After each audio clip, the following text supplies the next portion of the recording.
O que você quer, negona? O que você quer, negão?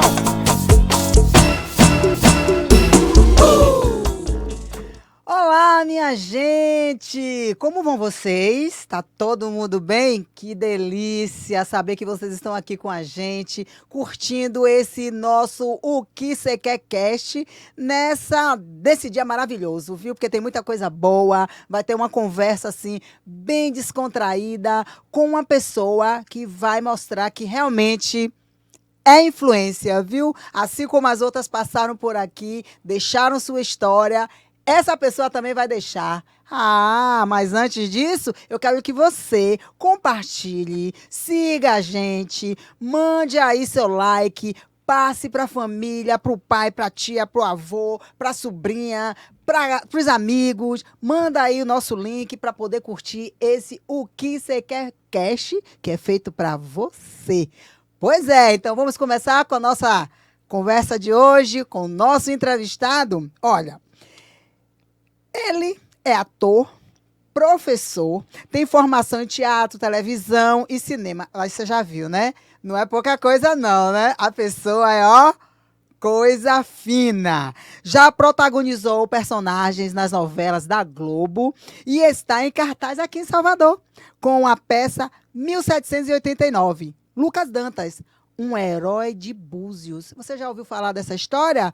Não ouviu, não? Pois aqui você vai ouvir, porque ele está no Teatro SESI, ali no Rio Vermelho, toda quarta e quinta, dia 18 e 19, agora também. E nessa hoje e nessa semana também. Essa semana também ainda tem teatro. Hoje e amanhã vai rolar muita coisa boa. Então, minha gente, preste atenção, porque eu estou falando dele, Everton Nascimento. Esse menino vai ter muita história para contar aqui pra gente, histórias verídicas e de passagens por toda essa transição aqui em Salvador, lá fora. Ah, gente, espere, sabe por quê? É brincadeira?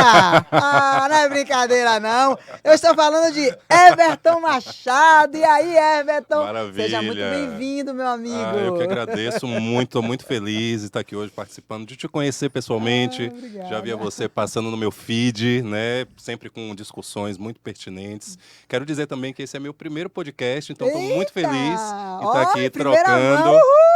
Trocando essa energia. Você falou Everton Nascimento, eu digo, estamos nascendo. É nascendo, mas é Machado. Everton Machado, Everton Machado de Xangô. Isso, Com muito justiça, bem, né? E com objetivo. É assim que a gente Isso. se apresenta no meio artístico aqui em Salvador. Que legal, seja muito bem-vindo. Eu quero que aqui você se sinta em casa. Eu já estou. Viu? Quero que você fale tudo, não me esconda nada, porque não é brincadeira, a Não coisa é não, séria. de jeito nenhum, não é brincadeira.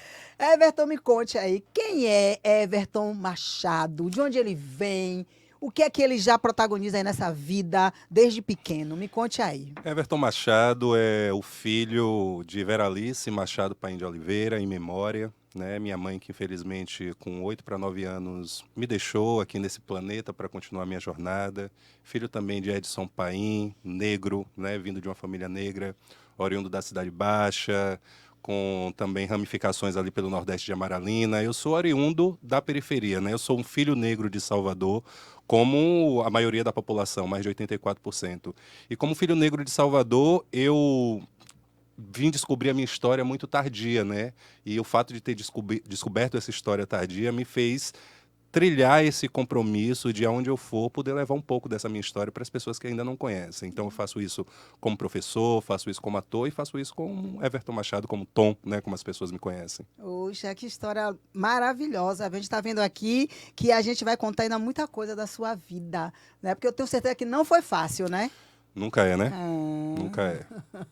É muita luta, né? Para a gente poder chegar onde a gente quer, da forma que a gente imagina. E não é nem sempre é daquele jeito fácil. A luta, ela, eu digo assim, né? A luta, ela realmente dignifica, né? É muito bom quando a gente vence uma questão que a gente se coloca. O difícil é quando a gente parte para a sociedade e vê que a luta, ela é cheia de barreiras invisíveis que impedem alguns corpos de ultrapassar, né? E aí quando a gente entende a nossa história, entende o que é o racismo, a gente consegue identificar as cores desses muros, né? Dar nome a esses muros. E hoje o meu trabalho é justamente a gente tentar demoli-los. Uhum. E como você se descobriu assim como artista, como ator? Eu, criança, né, na minha comunidade, na Cidade Baixa, eu costumava brincar muito na rua com os meus amigos. Então, um determinado momento, esses amigos, todas as tardes, começaram a desaparecer. E aí eu questionei esses amigos, pô, vem cá, cadê vocês? Eu tô procurando para brincar. Ah, menina, a gente tá fazendo um curso de teatro. Eu, curso de teatro? Ah, então me leve. Ah, vamos falar com o professor para ver se ele deixa você assistir uma aula. Ah, então na próxima aula eu vou. E era toda terças e quintas. Sim, sim. E aí eu fui assistir uma aula e nessa oportunidade eu conheci Natan Marreiro, que foi meu primeiro professor de teatro com 12 anos. Natan que tá aqui com a gente, viu? Natan Marreiro, Tá que é aqui com a gente diretor, também. Depois vai mostrar você, viu, Natan? que é Querendo você diretor aqui do na nosso tela. espetáculo, inclusive, que a gente está em cartaz. Isso. E nessa Vamos falar sobre isso oportunidade, também. eu vi Natan junto com aquela turma fazendo uns exercícios muito doidos que me deu vontade de participar. Que bom. E aí no final da aula eu pedi para participar e ele me aceitou na turma. Ah, que legal. E dali por diante, eu comecei a frequentar assiduamente as turmas de teatro e os meus amigos não permaneceram. Então eu costumo dizer que os meus amigos foram para me levar para o teatro. Hoje cada um está nas suas profissões e eu estou aqui na arte. Eles foram o caminho, né, para você continuar. Eles só fizeram lá o caminho para você Conhecer Natan. conhecer Natan e conhecer a arte, né? Exatamente. A arte do teatro, a arte de saber representar, né, de criar personagens. E justamente, foi justamente nesse encontro com o teatro, tão jovem, com 12 anos e órfão de minha mãe, foi onde eu encontrei realmente o meu colo, né? Porque no teatro eu soube identificar as minhas emoções que ninguém pôde me ajudar até então. Então eram turbilhões de emoções que eu vivia pelo fato de ter perdido minha mãe e que ali naquele ambiente da sala de teatro eu comecei a visitar esses sentimentos e emprestar esses sentimentos aos personagens. E aí eu me apaixonei. Ai, que legal, isso é tão importante, sabe? Você fala da sua mãe, eu também me lembro da minha, né? Que minha mãe também se foi em um momento que eu ainda não era da TV. Mas assim que eu cheguei de, poxa, minha mãe podia estar vendo isso aqui. Não é isso? Né? Eu já fazia TV com comerciais, algumas coisas, e assim ela via. Mas esse momento mesmo que eu comecei a fazer jornalismo, ela não chegou a ver. Mas com certeza, né, elas estão lá, ó, Com certeza, seguindo a sem gente, nos dúvidas. apoiando, nos dando força, Sem né? dúvidas. Que a gente precisa muito. Bom, na Rede Globo, eu sei que você ensinou o capoeirista Sete Voltas, lá em Gabriela, no remake. Em 2012. Né? 2012, lá de Gabriela. Na novela, você deu vida a esse personagem. Como foi? Aqui, ó, tá até a foto aqui, ó. Você, Matheus mais Solano. novo, né? Cabelo cortadinho. Aí, ó, a peruca era seu cabelo mesmo? Meu cabelo mesmo. Só que eles Ah, batiam bastante por causa pra do ficar que era bem- anos 20, né? Sim. Aí eles batiam bastante, botavam uma Que telazinha. legal. E ela aqui, quem é essa Clara moça? Paixão, atriz Ah. baiana também, talentosíssima. Que linda. Inclusive, a gente gravou uma série em 2024 que está para estrear Ah, na TVE. ótimo. Vamos Bem procurar bacana. conversar sobre isso. Mas me conte, como foi dar vida a esse personagem, né? O capoeirista Sete Voltas. Olha, foi uma experiência, assim, inesquecível e Ah. grandiosa na minha vida. Porque eu sempre fui ator de teatro e nunca almejei sair do teatro. Quando eu comecei a fazer teatro, eu quis e quero continuar a fazer teatro, né? Não tinha Se essa apaixonou, né? pretensão de fazer televisão, de fazer cinema, nunca foi minha pretensão. Sim. Só que as coisas foram acontecendo, né? A gente Sim. participou do Festival de Curitiba e lá um olheiro da Globo assistiu um trabalho onde eu era produtor e tinha uma atriz chamada Heloísa Jorge, que estava no monólogo. Esse produtor assistiu esse trabalho, ficou encantado com o trabalho de Heloísa e conversou comigo ao final do espetáculo que queria conhecer a atriz e que viria a Salvador e se ela não teria interesse de fazer esse cast. E aí, nessa oportunidade, ele me perguntou se eu era produtor, se eu era ator também. Eu falei que era ator. Ele, então, vamos fazer um vídeo seu e um vídeo dela? Quando eu fui em Salvador, ele, tudo bem. Lauro Macedo. E aí ele veio a Salvador e entregou os textos pra gente, a gente gravou. E aí, nesse primeiro momento, ele tinha conversado com a gente que tinha um projeto da Globo, que eram oficinas de atores da Globo, se a gente tinha interesse de participar. E eu entendia que eu estava fazendo um vídeo para essa oficina, Sim. né? Passado um ano, eu vi que saiu uma matéria na mídia dizendo que esse projeto da Globo tinha encerrado. Ah. E aí ele entrou em contato novamente comigo, me dizendo assim, Everton, eu estou indo novamente em Salvador e eu gostaria de fazer uma atualização do seu cadastro. Você tem interesse? Eu falei, Tenho sim, ele mandou um novo texto. Uhum. Só que eu fiz esse novo vídeo e já era um teste para a novela. Eu não sabia que era um teste. Ah, E aí uma ele levou esse surpresa. vídeo meu, levou esse vídeo de Heloísa e pra mim é vida que segue, né? Sim. Quando chegou em dezembro, a Heloísa me ligou. Everton, a Rede Globo me ligou aqui, me chamando pra fazer novela. Eu digo, então é verdade. É, tá vendo?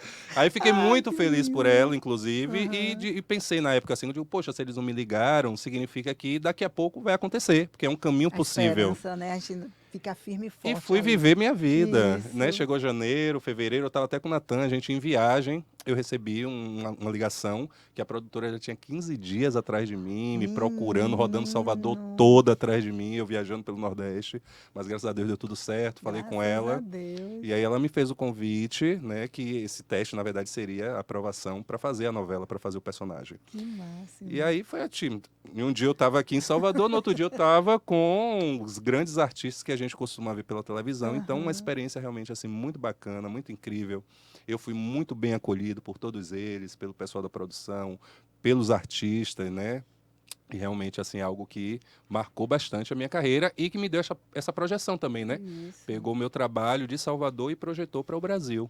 Foi fácil construir esse personagem? Pra gente foi bacana, porque como se trata de uma obra de Jorge Amado, né, foram 14 atores baianos, então meio que a gente estava em casa, né, É os atores verdade, é cariocas que verdade. estavam meio que buscando Sim, correr atrás do sotaque, da forma de isso, o falar. jeito de Então dançar, pra tal. gente foi assim, foi uma oportunidade de ouro por estar na televisão e também por estar levando um tema que é sobre a nossa própria história, né? Ai, que massa isso. Eu me lembro de uma história também que eu passei por isso, viu? Eu também passei por alguns sets, né? Fazendo testes e tal, e aí acabei sendo convidada também, mas não fui. Não fui porque estava em outro plano tal, e acabou não acontecendo. Mas assim, você que já esteve lá, como é um set da Rede Globo? Como é estar ali? Então, a primeira foi muito importante isso, né? Na primeira vez que eu gravei, eu fui caracterizado, né? Fiz a maquiagem, o figurino, eles me aprontaram e a produtora fez, Everton, você aguarda aqui, que daqui a pouco eu falo com você. Aí eu ouvi no radinho o diretor falando, pode trazer o Everton. Bora, Everton, é você. Tremeu na E base? eu nem conhecia, tipo, a cidade cenográfica nem nada. Eu tava ali no camarim aguardando ver o que seria. Eu sabia que ia gravar a cena, que era a primeira cena da capoeira. Sim. Aí ela foi me levando, eu saindo do corredor, quando eu fui vendo saindo aquela cidade cenográfica toda montada, mais de 50 figurantes, os diretores, tudo pronto, me esperando Meu para gravar. Deus. Aí eu tremi na base. Eu disse, rapaz, engula É e assuma, verdade. porque agora é o seu momento de você mostrar que você sabe, é brincadeira, É né? brincadeira! Mas foi muito bom, muito bacana mesmo assim, a cena fluiu. Foi até bem rapidinho essa primeira cena que a Aham. gente gravou. E aí quebrou Menino, esse gelo em mim. E aí foi só alegria. menino, e assim, você protagonizou assim, um personagem com fala, né? Coisa muito difícil de acontecer. A gente foi contratado como elenco mesmo, né? E isso foi bem interessante, porque na primeira experiência, né, foi já entrando como elenco da novela. Então Que foi muito máximo. satisfatório mesmo, né? Ai, Muito que legal. satisfatório. É, meu filho, esse frio na barriga a gente nunca deixa de ter, não. Eu tenho certeza que no teatro, toda vez que você vai pisar o pé ali no palco, Fico nervoso, não tem você como. Não tem como. é incrível, é mesmo. Eu sei porque eu também, como jornalista, eu tô fazendo ali as coisas, mas eu também fico com aquele friozinho na barriga, porque é uma responsabilidade, A gente é de né? verdade, né? Não tem como. E eu já toquei numa banda, já toquei na Didá, banda Didá e banda Que Egrégoras. maravilha. Então, minha música, eu subo nesse palco, minha alma cheira a talco como bumbum de bebê. Eu me sentia assim, mas sempre nervosa, sabe? Aquele frio na barriga. Isso. E você estava no meio de grandes artistas, né? Você protagonizou com esses grandes artistas. Então, assim, a sua responsabilidade, meu filho. E é uma responsabilidade para além do Poxa. set, porque a maioria desses grandes artistas, eles não são do Rio, eles são de São Isso, Paulo. olha. Então a gente ficava hospedado todos no mesmo hotel. Uhum. Então, de manhã, quando eu chegava para o Acordava, café, tava lá. e eles faziam questão de estar com a gente, de sentar com a gente. Então, Ai, que era um ótimo. aprendizado para além do trabalho, sabe? A convivência com essas pessoas foi muito enriquecedor. Poxa, que lindo, viu? Parabéns, adorei. Assisti de novo, Gabriela. E assim, para mim foi muito significante, né? A história de Jorge Amado com vocês baianos, né? Fazendo esse trabalho de excelência. Isso é Você importante. tomar um café com Dona Laura, ela era mesmo uma Minha senhora, dona assim, Laura. ela abraçou a gente de um jeito, ela fazia questão. Quando É. ela via a gente, ela, bora conversar com os meninos. Ah, que ótimo! Essa troca de experiência não tem Exatamente, e a preço, gente né? ficava assim, cheio de dedo, e ela, não, fique à Nada. vontade. Mas muito bom. E na hora de encenar, ela era maravilhosa. Eu ria pouco com essa mulher. Eu tinha uma raiva dela. Não, você entrar numa cena com Antônio Fagundes, então eram experiências assim incríveis que a incríveis, gente incríveis. viveu, assim, que ficou, né? É. Ficou pra história, realmente. Ficou e com certeza E que você eu vai ter espero que mais. tenham outras Mais oportunidades além para a também gente poder torcemos mostrar para o trabalho, isso. exatamente. Torcemos para isso. No cinema, me fala agora do cinema, né? Você participou dos longas-metragens aí do Carnaval, que passou na Netflix, Isso, né? na produção Netflix. Também Longe do Paraíso. Foi uma Uma produção história baiana. que foi baiana, que falou sobre o Exatamente. MST, sobre essas questões Exatamente. da agrícola, né? E também Pepe e Limão e Capitães de Areia. Capitães da Areia, que foi o Me primeiro. conte todos esses aí, como é que foi essa sua passagem? Antes de chegar na televisão em 2012, Sim. eu tive essa experiência do Capitães da Areia 2010, Sim, né? Que sim. também foi uma experiência que deu essa visibilidade nacional. Acredito que talvez isso também chamou a atenção da Globo. Aham. Porque muitos atores que fizeram Capitães da Areia estiveram lá na Gabriela, né?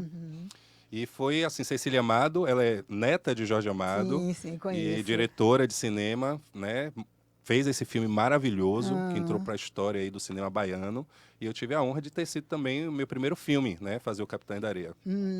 E como é que você vê hoje o protagonismo de atores negros na TV? Hoje a coisa está começando a ficar melhor, né? Hoje a coisa está começando a ficar melhor porque eu acho que os empresários também começaram a entender que o negro vende, né? Que o negro produz riqueza e que a gente é que consome também. Então, uma vez que a gente consome, que a gente tem, né, esse investimento financeiro, é preciso que a gente também se reconheça nessas telas, nessas histórias. Então, eu acredito que agora o mercado começou a entender isso e dar valor aos grandes artistas negros que a gente tem, né? Isso. Hoje a gente consegue ver uma programação da Globo com todas as protagonistas negras, né? Se a Isso, gente verdade. voltasse 5, 10 anos atrás, isso é um sonho impossível de se contar. Isso. Então, eu acredito que o que falta agora é que o negro também esteja inserido para além da representação, mas na produção Sim, dessas obras, né? sim. Escrevendo essas obras, Temos, né? sendo os autores dessas novelas, porque eu acredito também que fica muito difícil para quem é branco retratar um drama negro com verdade. Isso. Então é preciso que esses autores negros estejam lá também para escrever essas histórias para gente. E muita gente diz, é moda, moda? Pelo amor de Deus, tá na televisão como um Demorou negro. de virar moda, a verdade moda, é essa, é, porque somos demorou. mais de 50% da população, né? Pois é, aqui mesmo você tá numa uma foto aqui, né? Um Capitães de Areia, né? De Cecília Amado, como você Isso. falou. E aí, esse momento, você teve que mostrar todo o seu lado, né? De capitão, de soldado, de delegado. Essa cena é uma cena muito interessante, porque eu costumo dizer assim, poxa, o axé, ele está comigo onde eu vou, realmente, assim, os orixás, eles vão abrindo as portas, né? Eu faço um policial, foi meu primeiro personagem no cinema, mas essa cena é uma cena interessante, que é a cena que o protagonista Sim. vai buscar o Ogum na delegacia.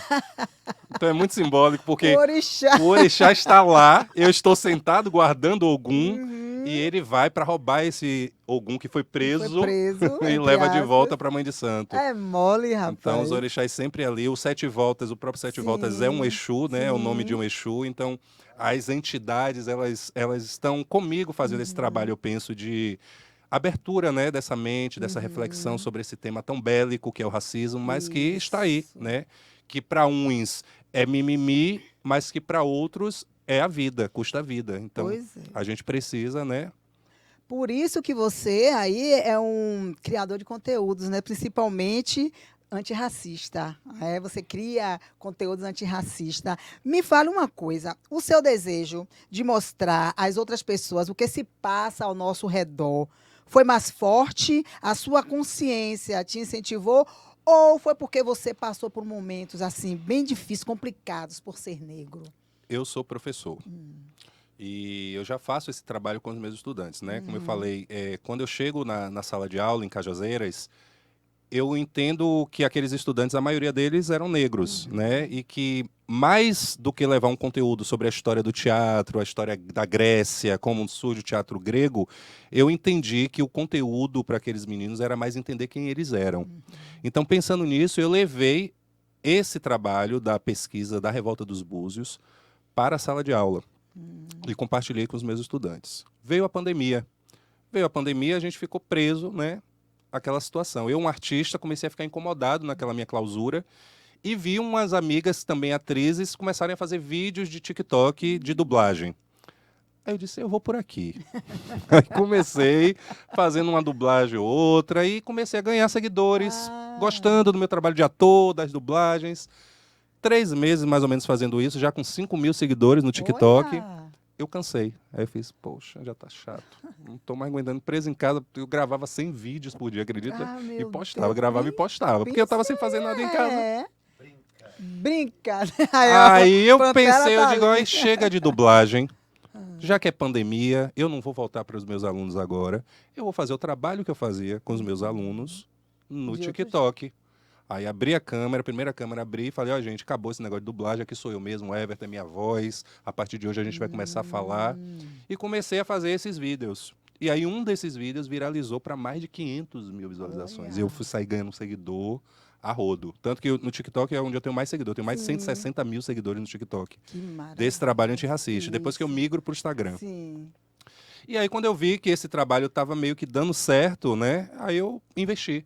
Porque eu vi que existia uma lacuna realmente de conhecimento e que, de repente, a internet poderia ser uma ponte mais eficaz para eu alcançar mais pessoas para além da minha sala de aula. E foi justamente o que aconteceu. E aí eu pesei um momento, porque até então eu fazia o TikTok, mas não compartilhava no Instagram. Porque eu pensava, poxa, os produtores são brancos. Os diretores são brancos. A estrutura que me contrata é branca. Essa estrutura está afim de ouvir isso que eu estou falando? Aí depois eu pensei, temos um problema. Mas é um problema que não foi eu que criei. E se eu vou me queimar, né, como a gente costuma dizer no meio, que assim seja, porque eu já nasci queimado. Deu a cara a tapa. Então eu vou fazer, eu vou por aqui. Porque se portas irão se fechar, outras vão se abrir. Sim.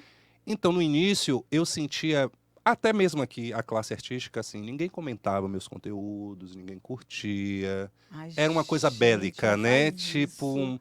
eu sentia que era tipo assim, onde é que Everton tá se metendo? O que é que Everton tá procurando? Só que o jogo virou. O jogo virou porque a sociedade passou a cobrar dos artistas posicionamento. E hoje todo mundo quer ser TikToker, hoje todo mundo quer fazer vídeo, hoje todo mundo quer falar de opinar, tudo. Isso. Mas eu sei de onde eu vim e sei do meu compromisso com minha história, né? E aí fica realmente assim o aprendizado para a gente que muitas vezes a gente não tem que seguir a boiada, a gente tem que seguir o que o nosso coração está mandando a gente fazer. E foi o que eu fiz, eu segui meu coração e deu super certo, a ponto de a gente hoje, com o espetáculo, compreender que o trabalho que eu fazia se assimila ao trabalho que o próprio Lucas Dantas fez em 1798. Porque se Lucas Dantas se utilizou de panfletos para alertar a sociedade, para pedir o fim da escravidão, hoje eu utilizo o vídeo, eu utilizo o Isso. pixel para Muito continuar bem. essa luta. Então não é algo que eu inventei, na verdade eu sou a continuidade de um sonho ancestral. Caraca, você, meu filho, falou aí dessa forma, assim, compreensivamente. Com certeza, quem está nos acompanhando agora, tá assim, ó, parabéns. E conscientizando mais ainda, né? Porque você mesmo mostrou um vídeo que eu fiquei impressionada. Você mostrando assim, ó, você quer ver a diferença entre de quem trabalha e de quem curte? Aquilo me impactou. Você mostrou. Ó, chega, ó, E esse vídeo rendeu, viu? Porque eu me arrepio de verdade. Esse vídeo chegou no dono do camarote Tá, Salvador. ó, Rendeu. viu? Menino, eu olhei assim, você mostrando. Caraca!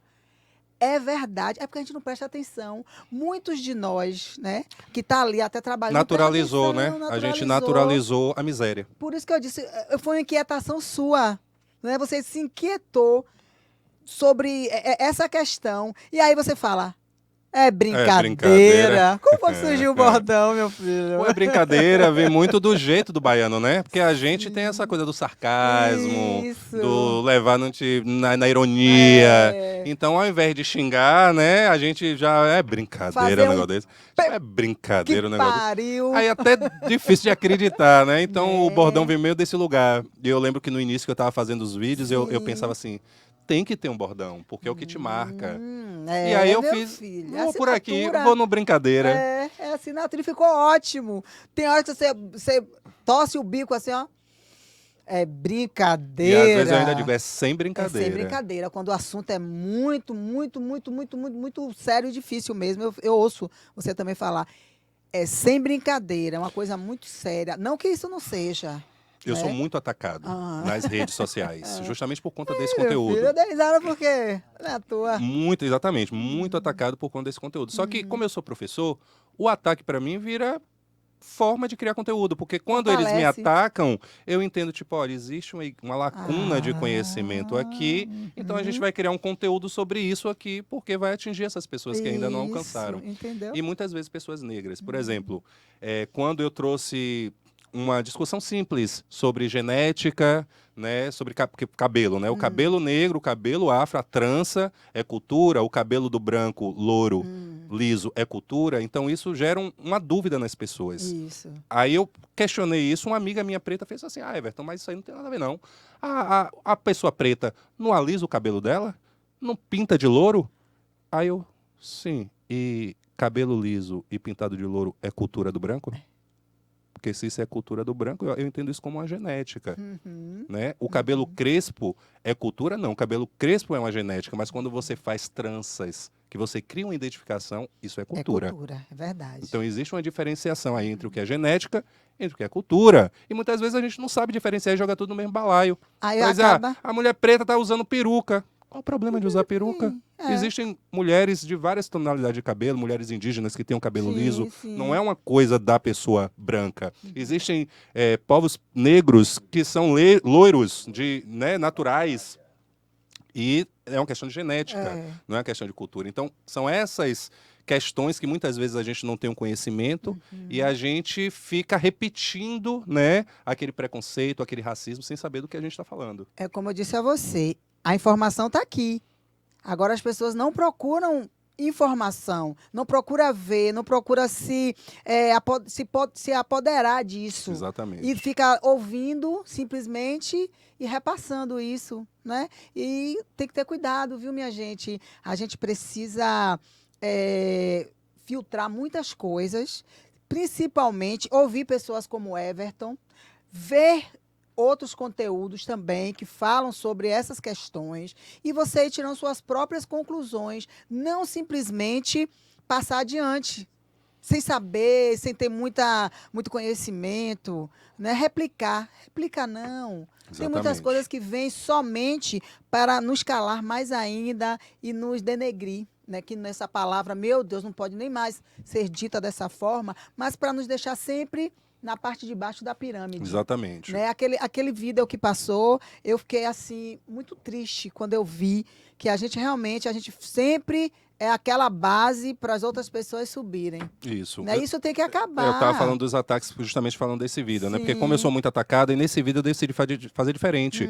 Só, gente, aí eu não vou dar palestra nesse vídeo, eu não vou falar nada, eu só vou mostrar a vocês uma pessoa trabalhando e uma pessoa curtindo. Pronto. E fui Foi fazendo ali que eu isso, e senti. fui fazendo isso, e fui fazer o vídeo, viralizou a ponto do dono do Camarote Salvador assistir. A gerente dele de diversidade entrar em contato comigo, eu digo, meu Deus, lá vem processo. Mas não foi por isso. Ela entrou em contato comigo para me agradecer, porque segundo ela já tinha anos dentro do Camarote Salvador, tentando fazer as pessoas entenderem, e com um vídeo de menos de 1 minuto eu consegui trazer à luz o que ela sempre tentou fazer dentro da empresa.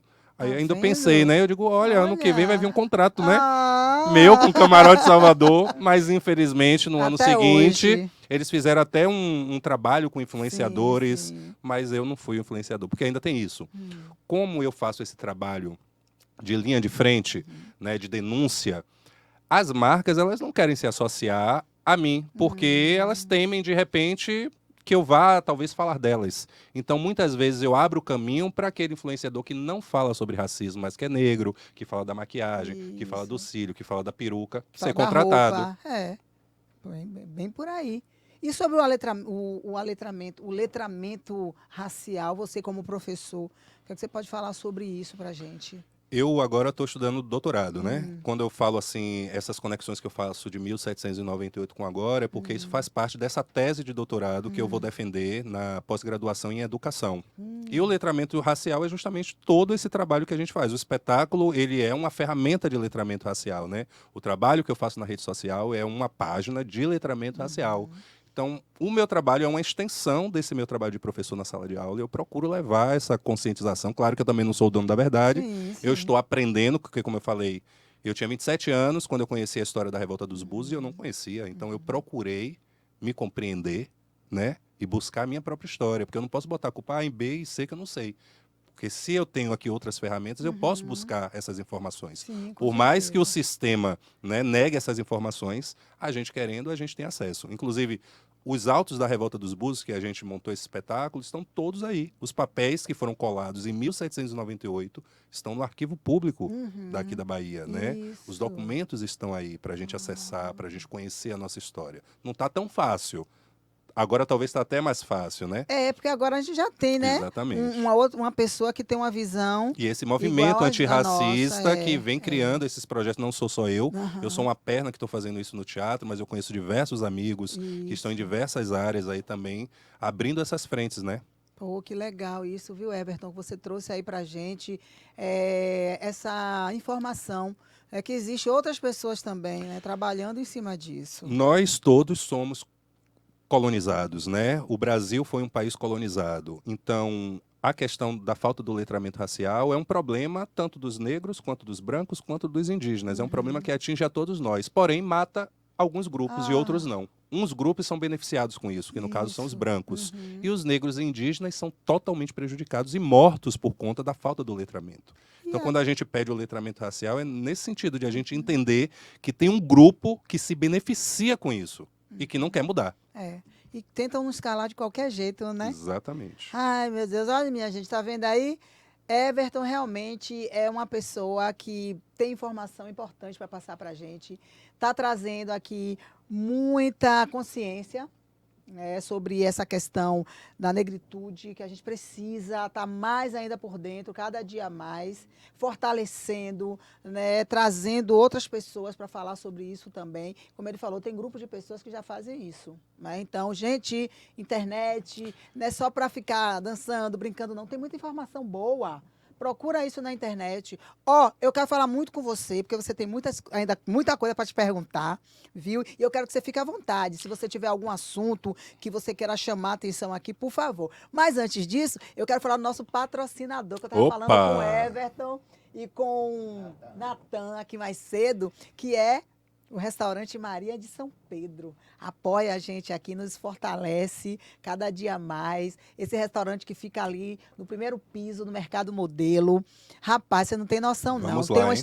tem uma escultura lá de Caribé, e Caribé fez especialmente para o restaurante, né? Porque, como a gente falou aqui, é um restaurante que é muito conhecido, foi muito frequentado por 100 anos, né? 100 anos de história. Foi Dorival, foi Caribé, também Jorge Adriana Amado. Calcanhoto, Jorge Amado, Alcione, também Neguinho, né? Teve por lá. Gente, é tanta gente importante que Dona Maria de São Pedro conseguiu trazer para o restaurante dela, né, com esse centenário. E a família continuou levando o legado dela, porque ela disse: não deixe minha história se apagar. E a família está fazendo isso, não está deixando a história de Maria de São Pedro se apagar. Um ambiente gostoso, acolhedor, familiar, com uma varanda instagramável, instagramável.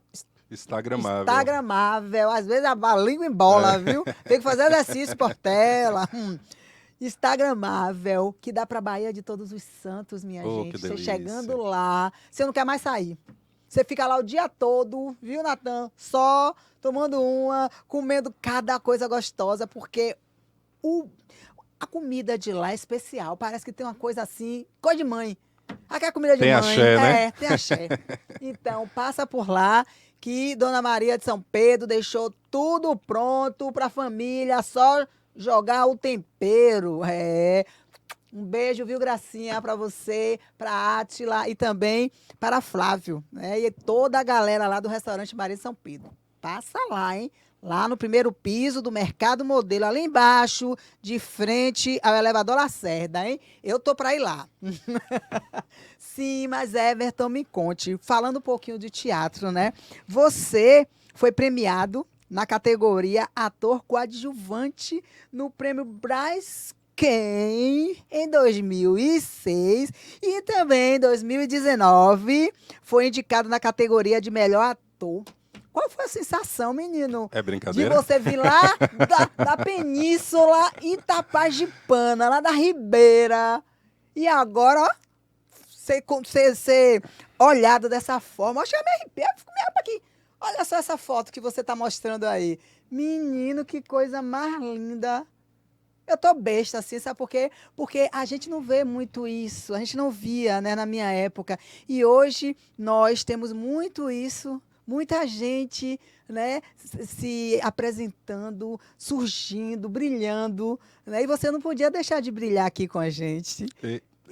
Esse prêmio foi realmente assim uma alegria inesperada, porque foi o meu primeiro espetáculo profissional. Ó pra isso, Eu estreiei no Teatro menino. Baiano, Ah, indicado e recebendo esse prêmio, né, que foi o Prêmio Braskem. Em 2006 a gente fez o espetáculo Barrela, fala um pouco sobre ele. o espetáculo que esse ano inclusive comemora 20 anos da montagem, uma montagem de muito sucesso, muito reconhecido. A gente apresentou o espetáculo não só aqui em Salvador, mas também fomos para Curitiba, Festival de Curitiba. O espetáculo nesse ano que eu fui indicado também recebeu a indicação de melhor espetáculo do ano. Que legal. É o primeiro espetáculo profissional também, no circuito profissional do diretor Natan Marreiro. Então é um conjunto da nossa história, né, que foi celebrado ali. E eu tive essa felicidade de 23 anos, Sim. ser indicado nesse prêmio. Novinho, né, menino? No Olha iniciozinho só, mesmo, da assim. carreira. E ganhei, né? Aham. Concorrendo com grandes nomes do teatro. Fiquei muito feliz mesmo. E aí, na verdade, passei a conhecer mais o prêmio, porque como eu era Sim. muito novo, eu estava chegando sem saber muito o que eram as coisas, né? E agradeço ao Mas meu não caiu de orixá. paraquedas não, viu, Fábio? Não, que eu já vinha desde 12 anos fazendo. Pois é. Mas eu digo que esse prêmio, para mim, na minha vida, representou o carimbo do meu orixá, determinando mesmo o meu caminho, para eu não ter dúvida de que eu sou um ator, de que, por mais que seja muito difícil a gente viver da nossa arte, né, a gente precisa amar o que a gente faz. E eu amo ser ator, estar no palco, né? Ó, que arô. Axé. Em 2019 eu tive essa outra felicidade, que foi ser indicado na categoria de melhor ator. Não ganhei dessa vez, mas teve um sabor diferente. Porque eu já tinha ganhado, né? Então eu estava isso. indicado num prêmio que eu já tinha ganhado, eu era o único que eu já tinha ganhado ali Sim, indicado. Então, sempre, né, uma sensação assim positiva de ter nosso trabalho valorizado. Pô, que legal, né? A gente conseguir chegar num patamar desse, né, menino? Que para muitos é difícil, complicado, fica contando passo, como é que se diz? Não vai. Não persegue Sim, isso. não E persevera, você não né? parou, não persevera e você não parou, não. E não para, né? Em 2024 eu tive uma outra surpresa, falando de prêmio, né? Sim. Que eu fiz o filme Café, Pepe e Limão, Ah, que sim. também é uma obra que eu me orgulho muito de ter feito, por ser uma produção baiana, Sim. 100% baiana, direção baiana, texto baiano, um elenco todo baiano. Sim. E eu tive a minha primeira indicação no Festival Internacional em Los Angeles. Uau! Nem eu acreditei. Saí lá na lista, melhor ator coadjuvante no Caraca! Festival Internacional de Los Angeles, que é o Aí, tá festival que reconhece a cena brasileira, os filmes brasileiros, né? Um festival muito importante que acontece lá. Não ganhei o prêmio, mas só Mas ser só indicado Menino, já é uma falarem coisa seu nome. gigantesca. Caraca, não tem preço isso não, velho. Eu acho isso massa. E daqui de Salvador, né? Tudo aconteceu daqui e a coisa reverbera. Como é que não conta uma história dessa, minha gente? Me diga aí. Como é que fica uma história dessa, guardada, esquecida? Quem viu Everton lá como o capoeirista, 7 voltas, não sabe nem de onde veio. É por isso que a gente está aqui para contar. É da Bahia, P. É nosso. Ele é nosso. Levou a Bahia lá para São Paulo, para Rio, lá para fora. Gente, tem que contar essa história. É por isso que a gente abre, viu, Everton, oportunidades aqui para muitas pessoas, porque as pessoas precisam estar por dentro do que nossa Bahia tem, Do que a gente né? produz, Do que com a gente certeza. produz, das pessoas que a gente tem aqui, né? Que buscam, que não tem medo de passar, mesmo dar a cara a tapa, como você fez, né? Agora, falando um pouquinho, tanto assim que você está com uma peça nova agora, né? Em cartaz Exatamente. também, que é o 1700, como é? 1700, 1798. isso, ele mesmo. Que é o meu primeiro monólogo, né? Depois Ai, que de 30 massa. anos aí, desde que eu comecei a fazer teatro, comecei com 12, né? A gente entrou nesse desafio de eu estar sozinho em cena dessa vez e contando uma história que foi escrita por mim, escrita junto com o diretor Natan Marreiro, parte da minha pesquisa de mestrado e agora de Que doutorado. máximo. Então a gente fechou esse texto, né, e essa montagem com a participação de grandes artistas aqui da Bahia. Nossa ficha técnica tem mais de 15 profissionais aí da iluminação, da dança, da música, da voz, Oh, que ajudando a gente nessa lindo. construção. E eu estou muito Poxa. feliz com o resultado desse trabalho, porque além de ser meu primeiro monólogo, né, de estar chegando nessa maturidade artística, poder falar essa história, saber que esse monólogo é um monólogo que, além de trazer essa realização artística para mim, tem esse compromisso de comunicar ao meu povo, comunicar aos espectadores, a todo mundo que vai assistir esse pedaço dessa história tão importante daqui da Bahia. E contar a história de Lucas Dantas, né? Um herói de Búzios, uma pessoa, como você falou, que tentou ir para a rua divulgar várias coisas, não é isso? A história Exatamente, dele, exatamente. Ele era um né? militar, Ah. jovem na época, e que ele já lia francês, era uma pessoa letrada, não era escravo, porque ele Sim. era filho de mães e pais que já eram livres, e ele tinha contato com esses livros franceses, esses escritos, e ele traduzia essas poesias, esses escritos, e teve contato justamente com essa Convenção dos Direitos do Homem, do Cidadão, que foi escrita na França, e entendeu que aquilo ali seria um código para ele pleitear essa liberdade do povo aqui na Bahia. Por mais que aquilo ali que estava escrito na França fosse naqueles moldes do povo europeu, ele trouxe aquilo para a realidade da Bahia e entendeu que a gente precisava ser livre, que não era a cor de pele que fazia um ser humano ser melhor ou ser pior do que o outro. E ele defendia isso no discurso dele, que ele queria liberdade para pretos, brancos e pardos, Eita, sem distinção de cores. Tá certo. E fazer um monólogo para um ator é complicado, é difícil? É difícil. Fala aí para esse povo. É como difícil. é. É difícil porque só o seu que fica ali na reta. Você não tem quem culpar, você não vai dizer. Não tem brincadeira, é sem brincadeira. A responsabilidade toda é sua, né? E assim, são 15 técnicos também que estão ali confiando no seu trabalho. Então, Entendi. você fica com uma responsabilidade gigantesca de dar conta daquilo e, além disso, né, o compromisso com essa história que é grandioso que a gente está tratando. Então, não é uma peça de um personagem qualquer. A gente está, né, trazendo para a cena a história de um homem negro que foi injustiçado, mas que foi totalmente importante para a história do nosso país. E se hoje nós somos livres, né? Se acabamos com a escravidão, é porque essa figura, Lucas Dantas, teve grande participação nesse movimento de emancipação. Tá vendo, minha gente? Bora pesquisar, bora estudar, bora assistir a peça. Fala aí pra gente, convida esse povo para falar um pouco, né? Para poder saber dessa história com mais veemência, aprender também com você como é estar naquele papel, né, que você fala. Convida esse povo para ir lá no teatro. Importante dizer que quem for assistir a peça vai assistir um espetáculo da perspectiva do próprio Lucas Dantas. É ele, o homem negro, contando a sua própria história. É ele que está ali narrando, né, os seus conflitos, os seus sentimentos. Então, 1798 é uma peça que conta a revolta dos Búzios, da perspectiva desse herói. Tivemos outros heróis, né, que também foram enforcados na Praça da Piedade. Todos esses personagens, eles aparecem em cena, apesar de ser um monólogo. Eu interajo com diversos personagens, interpreto diversos personagens. Então, eu acredito que o público que for assistir ao espetáculo vai se emocionar, vai sair com mais informação sobre a nossa história e, com certeza, vai, junto com a gente, né, fazer essa história ecoar Então, 1798, Lucas Dantas, Um Herói de Búzios, fica em cartaz nos dias 11, hoje, amanhã, 12, dias 18 e 19, às 20 horas, no Teatro SESI, Rio Vermelho. Os ingressos estão à venda pelo Simpla.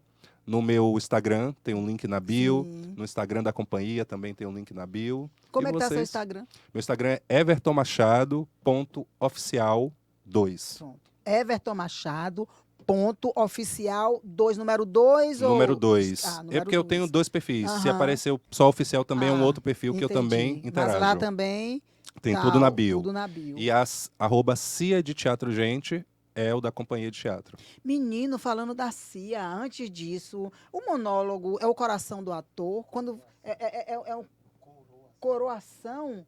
Ah, é porque ele também fica me perguntando, um bocado de coisa para perguntar a você, viu? Ali Pantera, ali meu produtor. Nos bastidores. Ele fica, pergunta se é a coroação de um ator. Me fale, Não deixa de ser, né? Não deixa de ser, porque é uma responsabilidade grande. Eu já assisti vários monólogos, eu sempre acho os meus amigos muito talentosos e fico assim, poxa, um desafio muito grande, né? Mas eu estou envolvido com a história da Revolta dos Búzios desde que eu entrei no mestrado, né? Eu defendi o mestrado em 2014, entrei em 2012.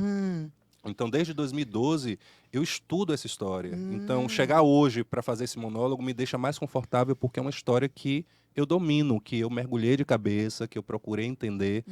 E o próprio texto, a própria dramaturgia é algo que está em mim. Eu sei cada fase da revolta, cada passo que o Lucas Dantas deu, porque eu fiz questão de estudar tudo isso. Então, para mim, é como uma celebração mesmo de toda essa história, né? É difícil, mas ao mesmo tempo eu me sinto interpretando esse personagem, essa história com muita responsabilidade, entregando o meu melhor como ator para que as pessoas possam também ter essa experiência, né, de conhecer essa história e se emocionar e conhecer o legado desse homem que foi enforcado, esquartejado, teve seus braços, suas pernas Nossa. arrancadas na Praça da Piedade.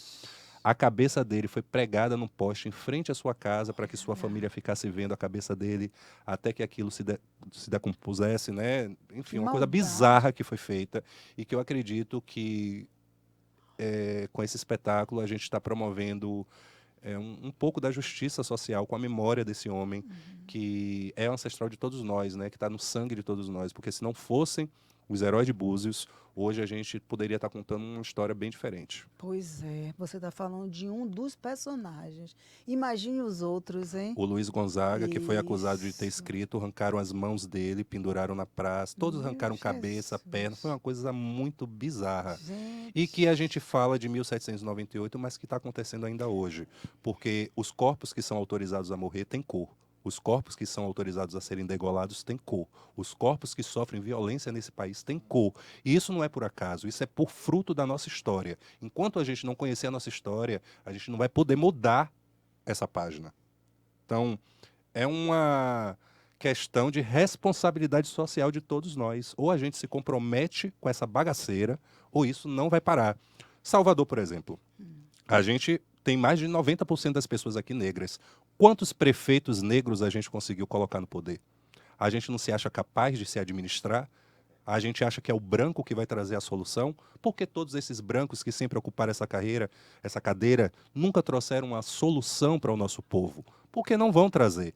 A nossa salvação depende de nós. E os nossos heróis já disseram isso. E por isso a história tenta calar a história da Revolta dos Búzios. Para a gente não conhecer a força dos nossos heróis. Porque talvez se esses jovens da periferia soubessem que os ancestrais deles lutaram e não foram escravizados, acorrentados e submissos, a história seria outra, né? Então, se a gente não conhece a nossa história, a gente vira um corpo dócil fácil de ser apreendido por esse estado de manipulação que só serve para alimentar os seus próprios filhos e colocarem eles no poder, né? Hoje a gente tem Salvador, mais de 90% das pessoas pretas, mas a gente não tem uma elite preta aqui nessa cidade. Como é que a gente não tem uma elite preta formada numa cidade majoritariamente preta? Tem alguma coisa que está errado.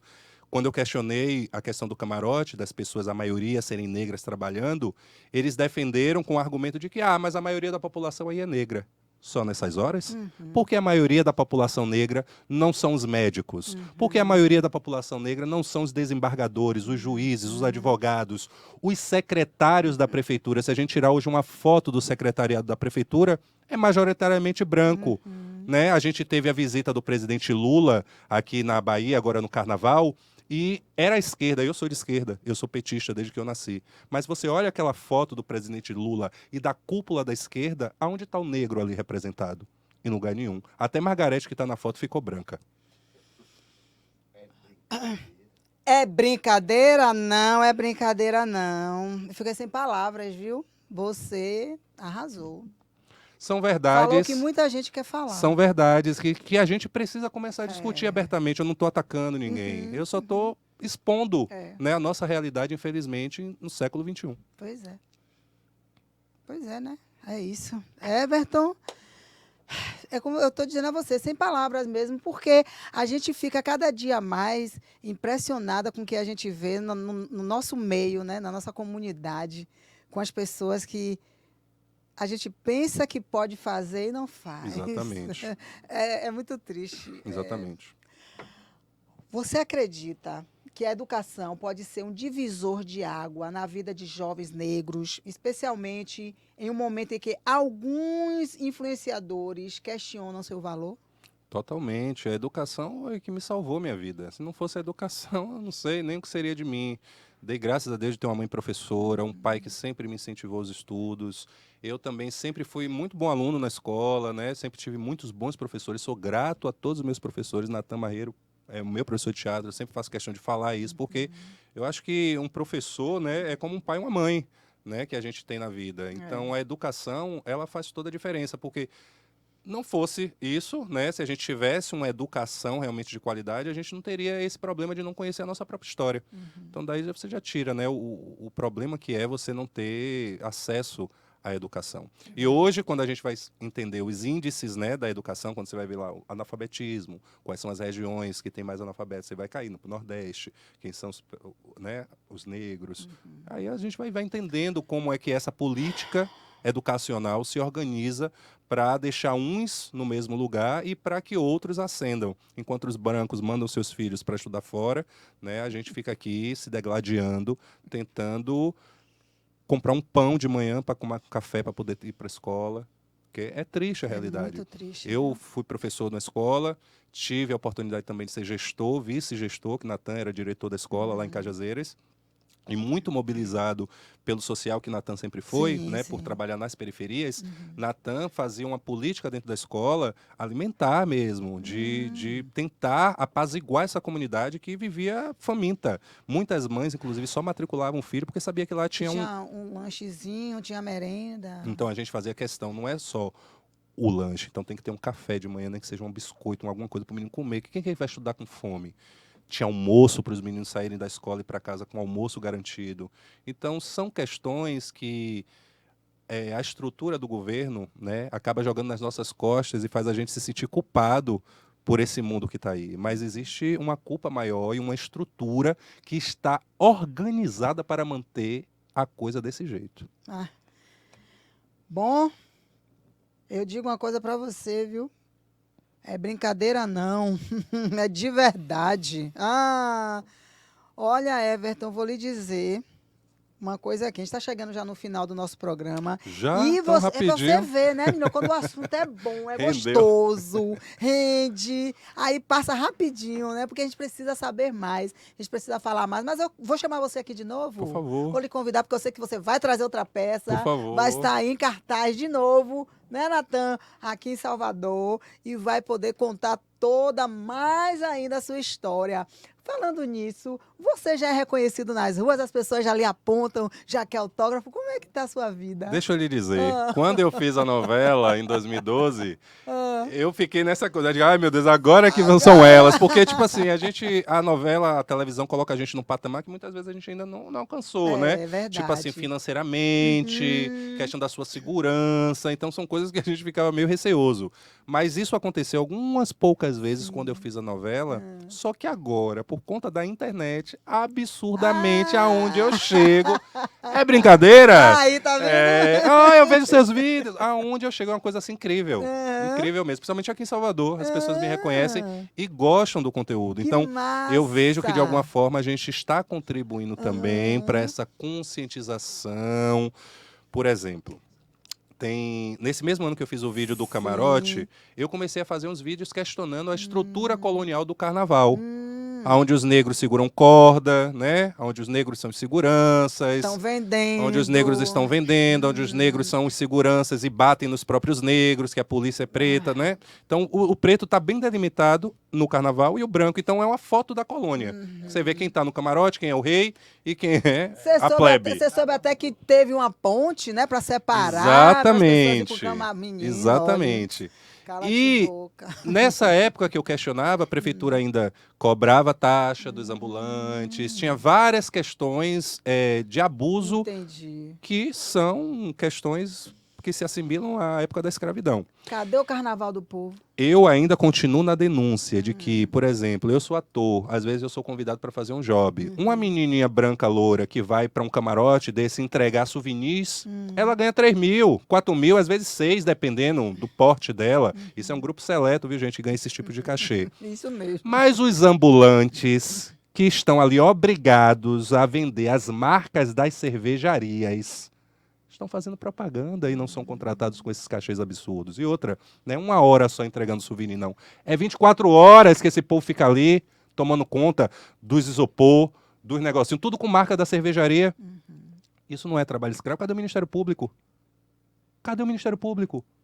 Essas pessoas estão servindo a uma cervejaria dentro do maior carnaval da cidade e ainda estão pagando para trabalhar para essa cerveja? Aonde que a gente vê isso acontecer com a população branca aqui no país? Então, não sou eu, Everton, tá aí. Agora a gente enxerga, né? A gente enxerga e consegue entender o que está acontecendo. Mas muita gente enxerga e finge que não vê. Mas tudo bem, né? Vamos lá. A gente é da luta mesmo, né? E graças a Deus temos pessoas como você para poder dizer assim, ó, população. Tem que abrir o olho. Sem brincadeira. Sem brincadeira, Pois é, e a peça também, né? A gente falando de tudo isso, né? Entrando nessa questão da sua performance, né? Na peça, seu monólogo, tá indo para Angola, né? Olha só. Tá vendo, gente? Internacionalmente Internacional. falando. Tá chato ele, né? E aí, ó, Pantera tá me dizendo tudo. Terceira vez você em Angola, né? Me conte, menina. A esse gente convite. teve a honra de conhecer o José Menabrantes, né? Menabrantes, ele é assessor de imprensa do presidente de Angola. Acho que agora ele não está mais nesse cargo, mas a época que a gente o conheceu, ele ocupava esse cargo na presidência e ele é uma grande referência do teatro em Angola. E ele produz esse festival, né? Que já está, se não me engano, na sua 9ª edição. E eu já tive a oportunidade de participar 2 vezes com espetáculos da companhia, porque a gente montou 2 textos dele, de Menabrantes. E na oportunidade ele veio para o Brasil, assistiu, ficou encantado e nos convidou para ir a Angola. E aí eu tive essas 2 oportunidades de conhecer Angola, assim, experiências incríveis. Que coisa boa. E agora, é a coroação, né?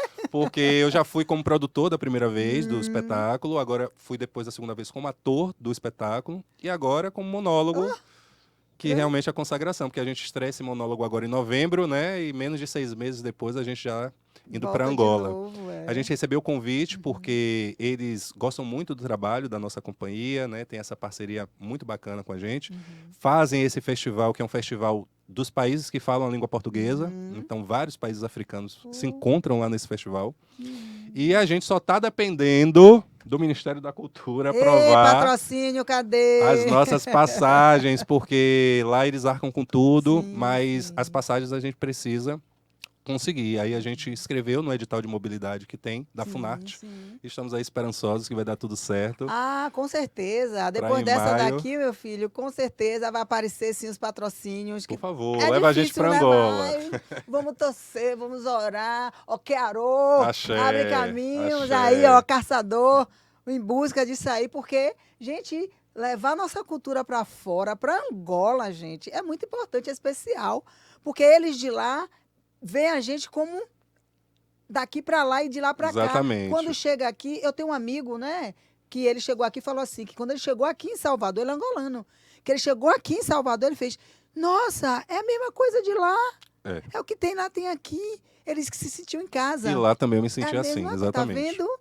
Foi- É muita cuca que você Ah. toma, muito peixe assado. Oh, coisa É muito boa. bom. E o povo se reconhece porque eles acompanham a programação aqui do Brasil, porque eles assistem a Isso, TV a Globo. novela. Tudo. Então ele dialoga praticamente como se vivesse aqui com a gente. Oh, meu Deus do céu. Agora vem cá, Everton. A conversa tá muito gostosa, muito boa. Eu sei que você vai vir aqui de novo. A gente está chegando aí agora ao nosso final já do nosso programa. Como eu te falei, né, antes, a gente deu até uma puxadinha a mais Foi. para poder não deixar de ouvir você, né, como professor, como educador. A gente precisa falar da companhia, né, que tem o quê? Já 30 anos? A companhia está fazendo 25 25 anos. anos e você 30 anos. 30 anos de carreira. Então, assim, vocês montaram tudo isso e hoje está aí, né? Levando outras pessoas também para fora, para São Paulo, Rio, até fora do Brasil. Isso é muito importante. Natan está aqui. Quero que apareça aqui rapidinho, Natan. Apareça aqui rapidinho para falar aqui, mais aqui. Vem aqui no microfone. Ali, ó. Parabéns, gente. Fala Obrigado. Fala aí da Bom teatro, companhia. Bom teatro. Vamos ver esse Isso. rapaz aqui, ó. Poderoso em cena. Um grande ator baiano. Muito bem, Obrigado. obrigada, Natan, pela sua presença também.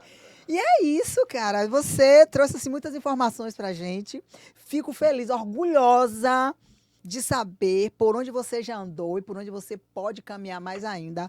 Seja muito bem-vindo, viu? Sempre. E eu quero lhe dizer uma coisa. No final do nosso programa, a gente sempre faz uma pergunta para os nossos entrevistados. E eu quero, Natan, desculpa, eu já estou misturando, né, Everton? Porque Natan é o nosso diretor aqui do espetáculo. Da companhia. Isso, da companhia. Everton, você, né, com toda a sua história, desde pequeno, né, aprendendo teatro, sendo professor, tá aí mestrando agora, né, já com seu trabalho, com suas histórias, com todo esse seu papel, né, de levar tudo isso, né, de informação, também como influencer, com tudo isso que você tem dentro de você, com toda a gana que você mostra sempre pra gente, o que você quer? Uau. Poxa, essa é uma pergunta